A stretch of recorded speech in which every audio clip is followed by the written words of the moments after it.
நியாயாதிபதியா இருக்கிற கர்த்தர் எல்லாவற்றுக்கும் நியாயாதிபதியா இருக்கிறவர் எல்லாத்துக்கும் நியாயம் தீர்க்கிற நியாயாதிபதியா வரப்போகிறார்.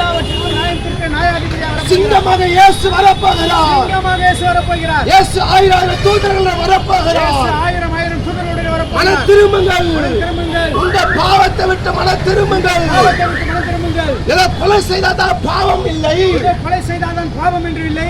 நீங்க மனசுல உங்களுடைய இருத்தலை பலவிதமான கசப்புகள், வெறுப்புகள், பொறாமைகள், பொச்சரிப்புகள், இப்படிப்பட்ட சம்பவங்கள் உன் மனசுல இருந்தாலும் தன் சகோதரனை பகைக்கிறது, சகோதரியை வெறுக்கிறது, தகப்பனை வெறுக்கிறது, உள்ளத்துல உனக்குள்ள இருந்தாலும் சரி, நீ பாவத்துக்கு அதிபதியாக இருக்கிறேன், நீ பாவத்துக்கு கட்டப்பட்டு இருக்கிறேன், நீ இருளுக்கு கட்டப்பட்டு இருக்கிறேன். மன திரும்புங்கள்.